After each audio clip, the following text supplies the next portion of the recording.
What's up, Duke fans? And yes, we are back before I anticipated. I expected the next episode of Duke Blue Central to be post-Carolina game, hopefully breaking down a Duke win at Cameron Indoor Stadium. But I had to hop on for an emergency pod because we had some awesome news break. March 6th on a Wednesday, the news that Khaman Maluach, I believe I'm going to butcher that last name, so he's just going to go by Khaman for the rest of this episode. But Khaman, yes, one of the best recruits for next year's class. He is an NBA Academy player in Africa, committed to Duke on Wednesday. He had offers from schools like Kansas, Kentucky, and UCLA were the Final Four, but he chose Duke in the end, and it was a lovely saying. He said, when he was committing, he just said that Duke felt like home to him and he needed to go where he was most comfortable, which was at Duke. This is a undescribably massive pickup for the Duke Blue Devils. If there is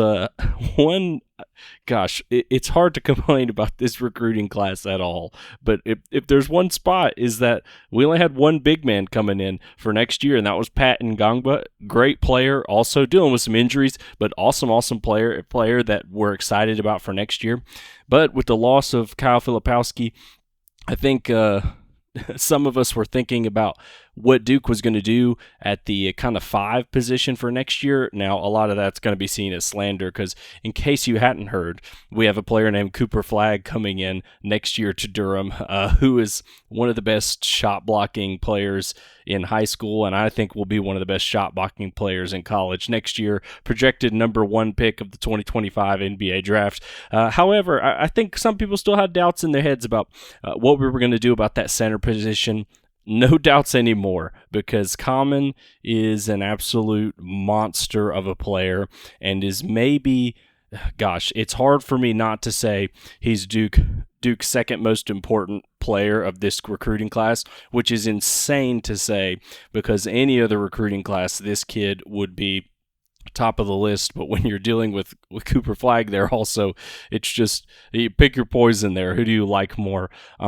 But in case you hadn't heard of this guy, he wasn't ranked on any of the big boards, or maybe some of them, but 24/7 Sports is the one I look at the most, and he wasn't ranked on there because of the rules on international players and ranking them on the big boards. I don't think they actually rank them until they commit to a school. But the second he committed to Duke, he achieved the number 3 rating, national rating, from 24/7 Sports, which, Duke now has 6 recruits coming in for next year, at least as of now. No decommitments or anything, just as of now. But 6 recruits coming in next year. Their rankings: Cooper Flagg, number 1. Khaman, number 3. Next down, Isaiah Evans, a small forward, 6'6".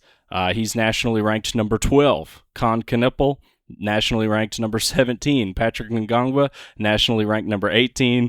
And then Darren Harris, a little farther down the list, nationally ranked number 50. There are not 50 players better than him in high school, but we'll just let that ranking be proven wrong, hopefully, in some years, or maybe even next year when he gets to Duke. If you haven't Googled this guy, you gotta look him up. You gotta look him up. Listen to the pod, pause the pod, go to YouTube, search up this kid's name, and watch videos, and you will be amazed and maybe even a little frightened at what you see. Khaman is a 7'1" center. They have his weight. I've heard 7'2" listed everywhere else. So 7'2" center, weighing in at 250 pounds already as a high school aged kid. And the things he's able to do on a basketball court just feel like they defy physics, how he moves on the court. Just to break down some of his game, I mean, it's hard to even describe without just watching it.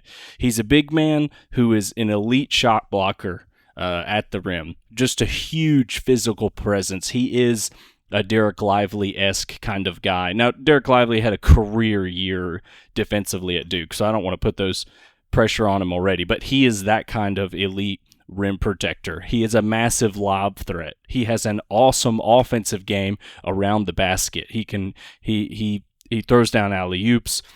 He has post moves, but maybe the thing that jumps out the screen at you the most when you watch this kid is his ability to move with the basketball and pass the ball on the outside. It's insane watching him at his size be as fast as he is and as good at handling and dribbling and passing the ball as he is. He's on the outside of the perimeter a lot on the offense, sometimes even orchestrating the offense because his vision is that good and his passing is that good. And screen and rolls are a nightmare with him because of his size and how easy it is for him to catch alley-oops. And on top of that, he's been working on his three-point shot and is a pretty decent three-point shooter as well. He's been getting Wembanyama comparisons in some circles. Now, you never know. We're always going to want to compare guys to other guys. But man, I don't know how Duke was able to land this guy, just to be very clear. With the guys that we have coming in next year and the guys we already have at Duke who we are projecting to stay, I don't know what kind of magic Shire is working at Durham, but boy, am I excited to see him come to Durham and and get in front of Cameron next season. You just gotta look this kid up. Nothing I say is going to convince you how crazy of a prospect he is than when you look him up. And to top it all off, by the way, ESPN recently released a list of their projections for the 2025 NBA draft. So that's next year's draft. Now, these things can be really early and preemptive. You never know what's going to happen. I'm sure 2024's mock draft looked nothing like it does now, with a few key players exception. But in that mock draft, Cooper Flagg, guy we were talking about earlier, not too shabby of a player himself, projected to go number 1.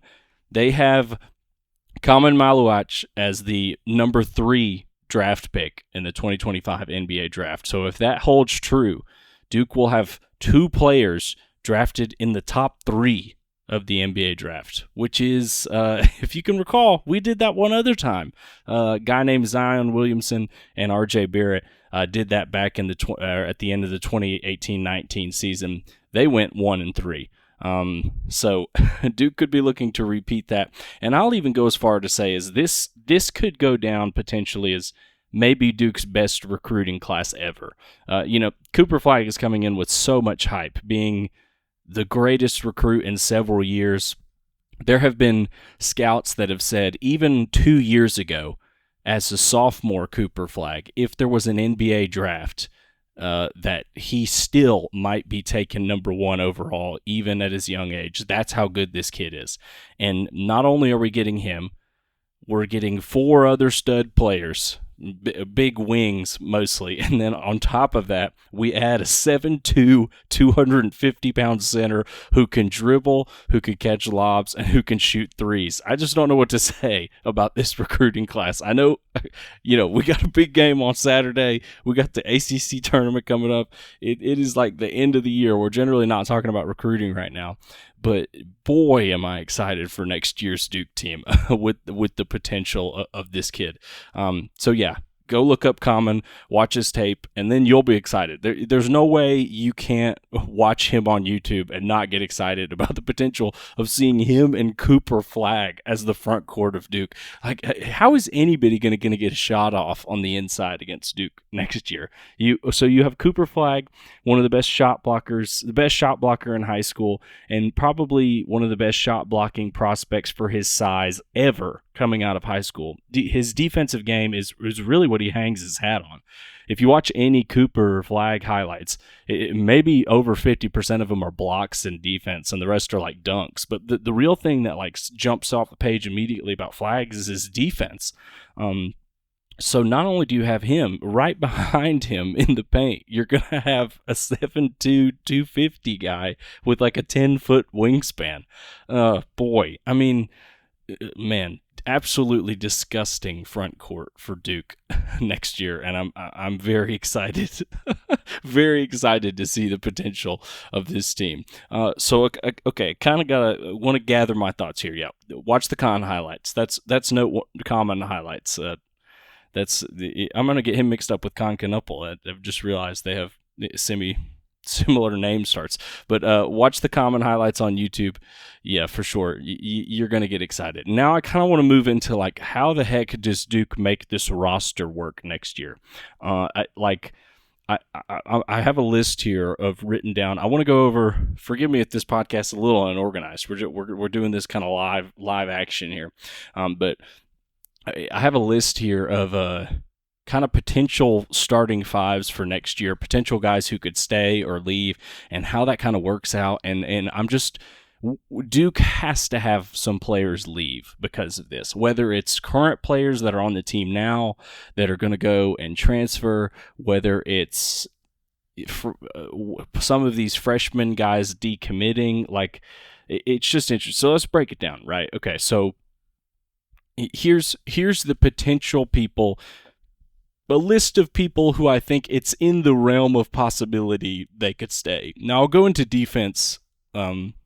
Or like this is a list of people that could be on Duke next year. Now I'll go into like predicting who I think will leave and stay. But this is everyone who I think I didn't include Flip on this list. I think it's obvious he's leaving. I'm not including literally everyone that could stay. I'm including people who I think there's a less than 0% chance that they will stay. Or 10% chance, whatever. So with guards, I put Jeremy Roach on there. I think there's a chance he could stay. I do think he will leave.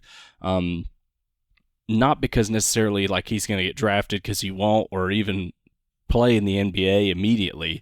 Maybe he'd have a shot at a two-way contract with the G League.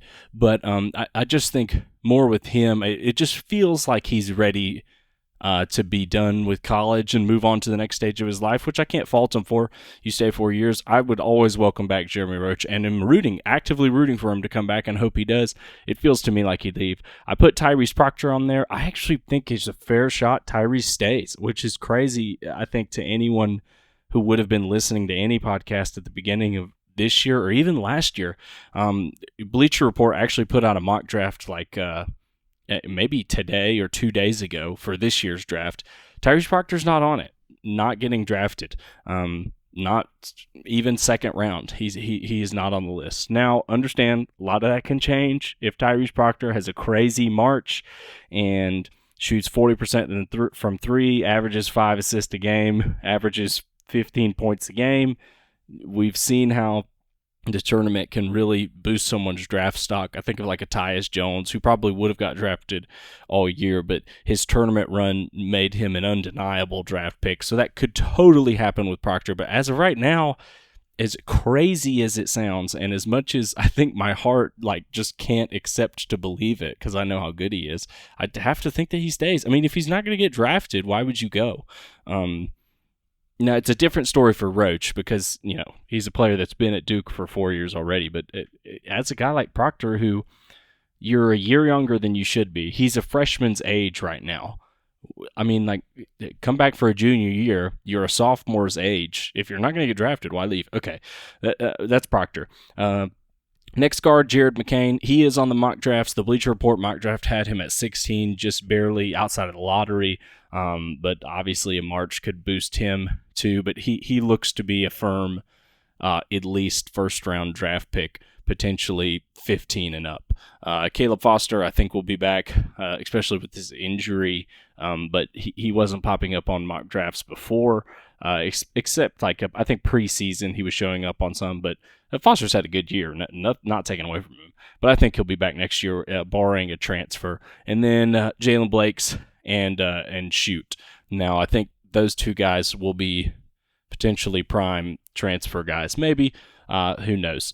Now moving on to the wings that could come back. Mark Mitchell, another guy who I would have told you was not going to be here at the end of or at the beginning of this year, but he's nowhere to be found on any mock draft. So it's like, hey, if you're Mark, I know maybe it wasn't your plan to stick around Duke for 3 years, but if you're here and you're not going to get drafted and the decision is play at Duke, play in the G League, or play overseas, you might actually get the most money at Duke, and certainly you're going to get the most exposure and the better chance to be an NBA draft pick next year. Why not stay? I also wrote Darren Harris in this. He's, again, in case you don't remember, recruit from this year, number 50 ranked. He's our lowest ranked recruit, but great player, awesome player. Con Knuppel, Isaiah Evans, who is the highest kind of the bunch that's not Khaman and Cooper Flagg. He's the highest remaining one, stud player. And TJ Power, a guy we know and love from this year. I can't imagine him going anywhere NBA-wise. Now, could he transfer? We'll talk about that. The bigs, Sean Stewart, we know him from this year. For next year, obviously, we're going to have Khaman, we're going to have Cooper Flagg, we're going to have Ngangba, and we might have Christian Reeves, barring no transfer or anything, barring no transfer or decommitment from any of those guys. So that's everyone who I think is like, could they stay? Now, it is highly, let me stress this, highly, highly unlikely all of these guys come back. I would even say border impossible. So I kind of wanted to set out and say, okay, what's the most realistic possibility for guys that leave and stay?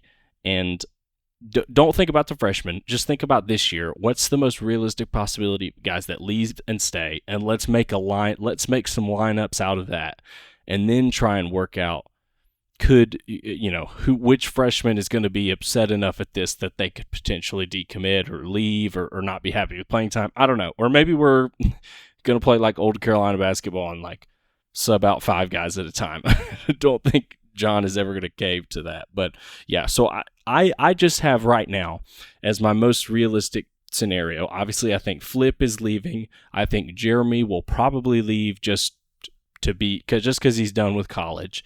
I think as of right now, it's hard for me to predict Tyrese Proctor will leave. I think he will stay. As of now, I think that could change very quickly.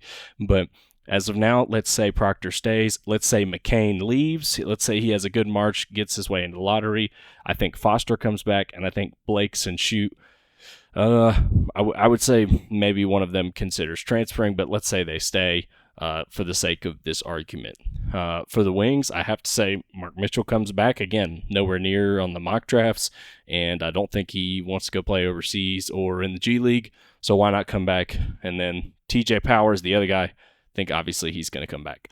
For the bigs, Sean obviously is going to, I don't think has no chance to leave unless he just has an insane March, but I think we can count on him being back. Again, we're not thinking about transfers right now. We're just saying who is going to come back. Flip is obviously going to leave, and then that leaves just the rest of the next freshman class. Ryan Young's going to graduate, things like that. Christian Reeves is the one guy who could who has a choice to make there, and I would not be surprised if he transfers. I just, even in next year's lineup, when we talk about it in a minute, it's hard for me to see him getting significant playing time with the level of big men that we're going to have. So let's go over that. Okay, so all those players, basically to recap, Flip leaves, Roach leaves, McCain leaves. I think that's it. Yeah, let's say those 3 guys are out.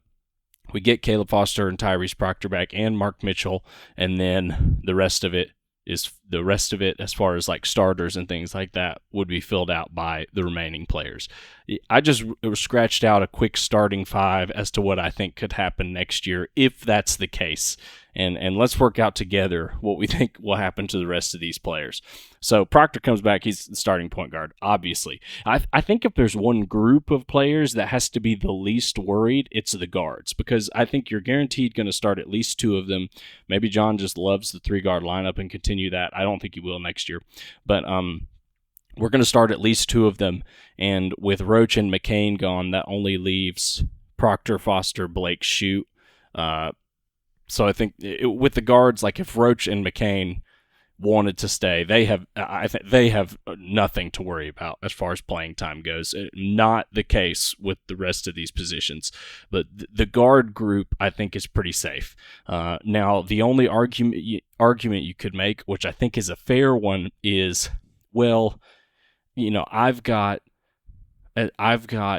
Darren Harris, Con Knuppel, Isaiah Evans, and TJ Power under the wing category, which I think makes sense. I mean, they all play small forward in high school, and they're all 6'5" and above.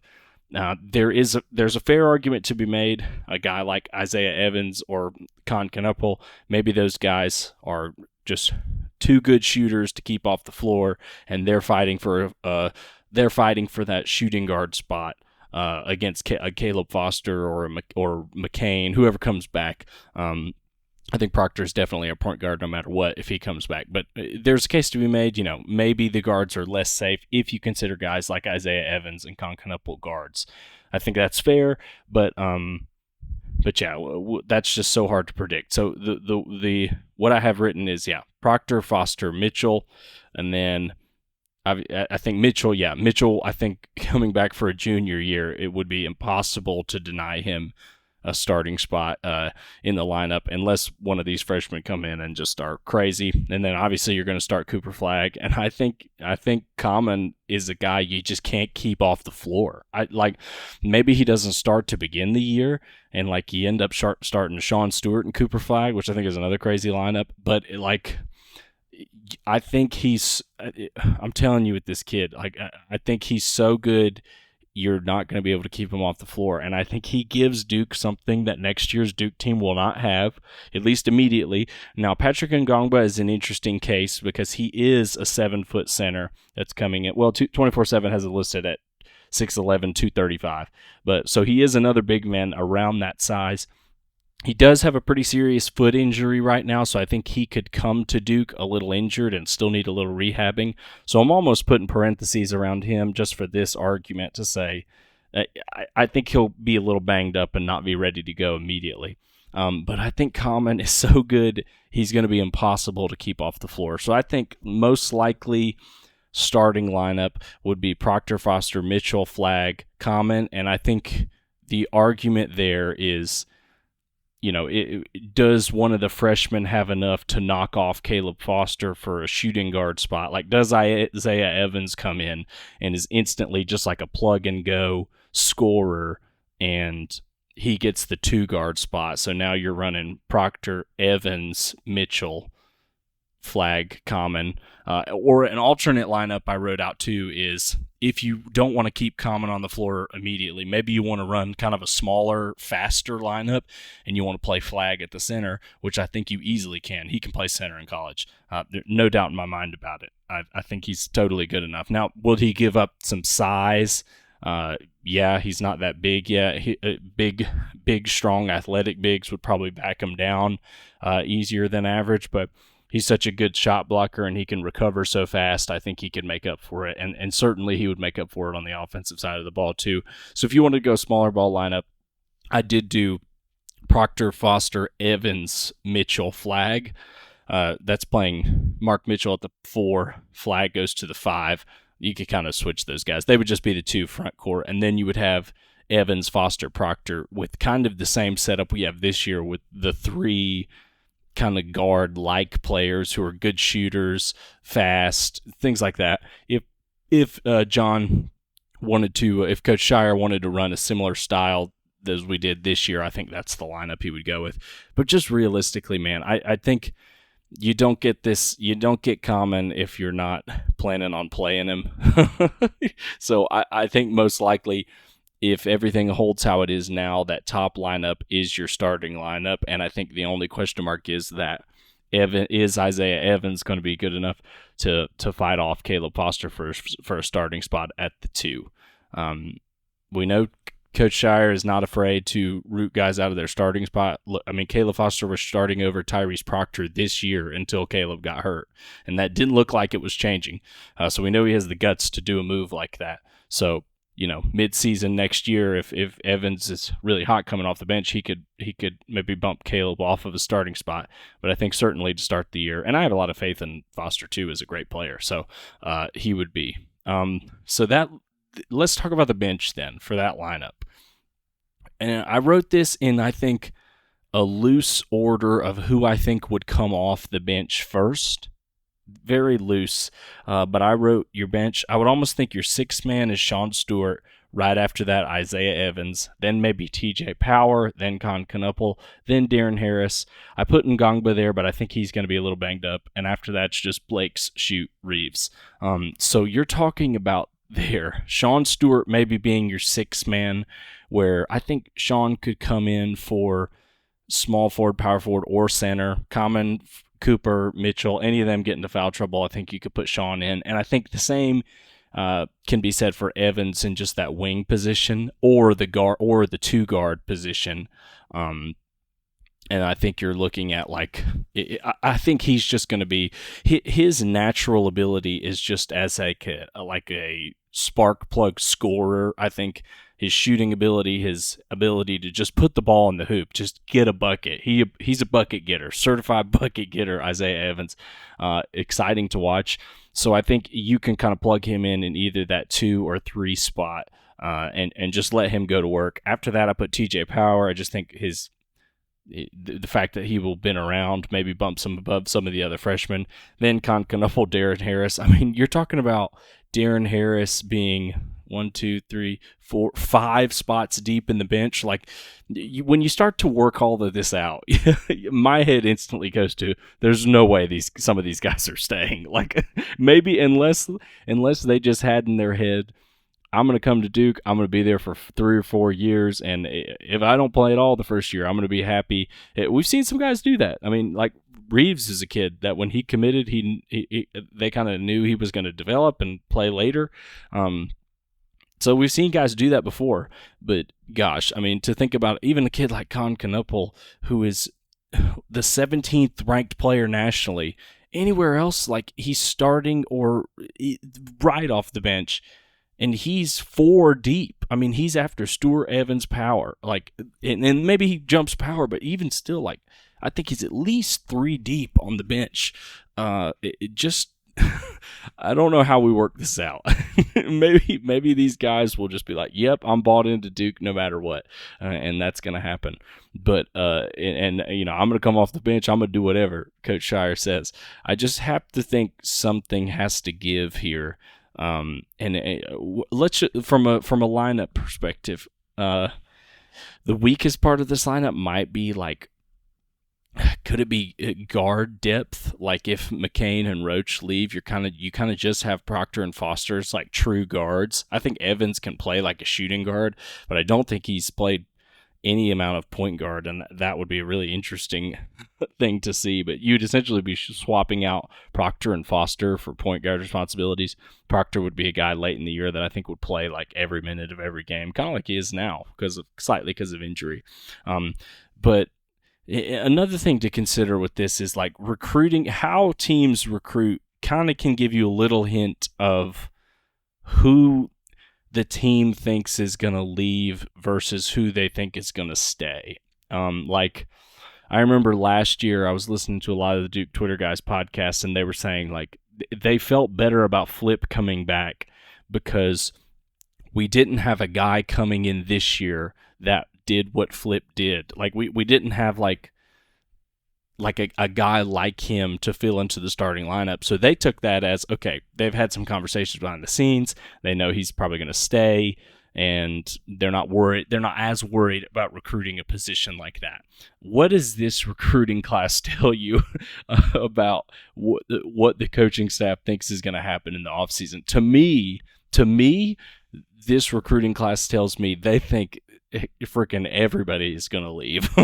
But I think that might have been the case at the beginning of the year and even parts of times throughout this year. But now all of a sudden you look up, it's the end of the year. Proctor's not on the draft board. Mitchell's not on the draft board. And McCain is on the draft board. Is there a chance he comes back? Sean Stewart is definitely a guy that projects to stay. TJ Power, definitely a guy that projects to stay. And you've got some guys on the bench that haven't even played really for you yet. So it's interesting to see us get this many recruits this year. It's kind of bamboozling, to use a fun word there.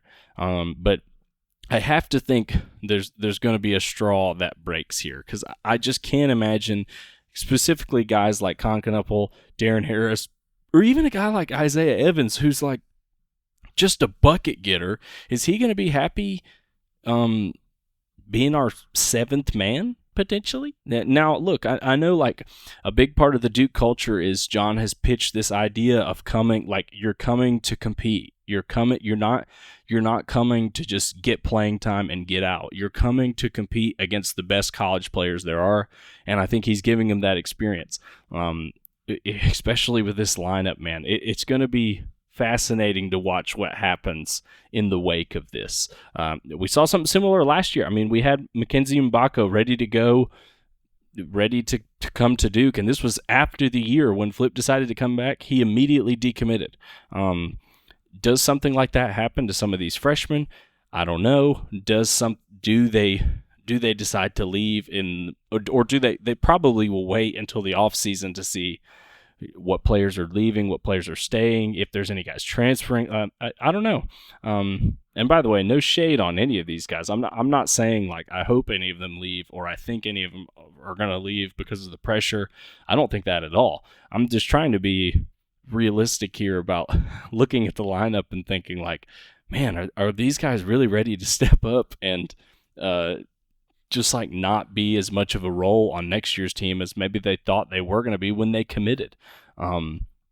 Fascinating stuff, but needless to say, just from a lineup perspective, Tyrese Proctor, Caleb Foster, Mark Mitchell, Cooper Flagg, and Khaman, that lineup would be nutty. I mean, like, and don't even get me started, by the way, on if McCain comes back. Like, I think maybe I'm slightly more positive on McCain coming back than some of the other reports I've been reading. Now, they actually have insider stuff, and I don't, so maybe I'm a fool for just believing with my heart. He just feels like a guy that loves college and adores being at Duke, and I don't think money's an issue for him with all of his NIL stuff and the TikTok stuff. I don't think money is his main priority or desire. I think I don't know. I think he's a different type of player, and I could totally see him at the end of the year, obviously depending on how it goes, just being like, hey, I'm just not done with college yet, and I want to play another year at Duke. And if that happens, boy, I mean, we're talking about Proctor, McCain, Mitchell, Flagg, Khaman. This lineup is going to be just fierce next year. And look, I don't want to ignore the possibility that we lose Jeremy Roach, Tyrese Proctor, and Jared McCain. And if that happens, we're looking at a much different situation. If that happens, it does create some room. So maybe that's kind of the angle the coaching staff is thinking about. I think they definitely anticipated Tyrese Proctor leaving after this year. I think John wasn't surprised Tyrese came back this year, but I think he wasn't. I think he didn't think there was a 0% chance Tyrese wasn't going to leave after his freshman year. So let's say that happens and Tyrese leaves. Then I think you're looking at Foster as our primary point guard, which I think he can handle, by the way. He's a better distributor and point guard than people give him credit for. Then kind of what happens is interesting because you get Caleb Foster as your primary point guard. Then I think you would move Isaiah Evans into the starting lineup. Let's see. Let's write this down here. You would have so you would have Caleb Foster as your primary point handling guy. You would have Evans as your shooting guard. I still think Mitchell would come back. So then you would just have Foster, Evans, Mark Mitchell, Cooper Flagg, and Khaman, which is another nasty lineup. And that does create more room for those kind of wing players to sneak into the guard and small forward roles on the team. So maybe that's what the coaching staff is really anticipating. We lose every guard except Caleb Foster, which I think is a possibility. But man, yeah. Hey, you never know how it's going to happen. Like Duke could go on, and I hope this happens. Duke could go on and win the national title, and everybody plays really well, and all of a sudden Tyrese Proctor, Jared McCain are both getting drafted high. You know, Jared goes in the top 10, Tyrese goes at the back end of the first round. Things could go really well, and Mitchell even feel like it's his time to leave. We win a national title. He feels like, let's just end it there. Or, you know, I don't think this will happen. What if Duke has like a slightly early, make it to the Sweet 16 and get ousted, and The guards didn't play that well. Now you're looking at, man, do we have more players than we planned on? But needless to say, this episode is mainly about highlighting Khaman Maluach. I've heard it pronounced several different ways, so I'm just saying Khaman, but mainly about Khaman and what an awesome addition he is to next year's team. It's just going to be incredible to watch a guy of his size and agility play, especially with a guy like Cooper Flagg. Next year's team is already looking like a team that has what it takes to go as far as they want. Now, I know that's ambitious, but a lot of that depends on who comes back. You know, if we're sitting here and we lose Roach, Proctor, McCain, and Foster, like Caleb transfers or something, then we're looking at a situation where we kind of don't have a point guard. But it's interesting in that we have no point guard recruits in next year's class. So what does that tell you about what the coaching staff thought of this year's guards? Did they expect a lot of them to leave? Where I predicted at the beginning of the year, Roach and Proctor were going to leave, and that this next year we would have a Jared McCain, Caleb Foster backcourt. More and more, it's more looking like it's a Tyrese Proctor, Caleb Foster backcourt. Fascinating stuff happening. Sean Stewart's another interesting player where, like, I think any other year it's easy to look at him and say, yeah, that's a next year starter. Where does he fit in all this? Is he going to be happy? I think he would be, being our sixth man. But it's just fascinating stuff going on in the Duke basketball world. But these are all awesome problems to have, because we just got ourselves a guy that plays unlike any other player at his age, and plays kind of like unlike any other player in the world. Just special ability, and he increases this Duke team's ceiling for next year tenfold. So good. It is awesome being a Duke fan today. All right, this was kind of a break into talking about next year. Let's get focused back in. Saturday, we got a big game. I'm going to be here after Saturday's game to break it down for you. Thanks so much for listening, guys. If you want to help the show, leave a rating wherever you're listening. I appreciate each and every one of you. Go Blue Devils.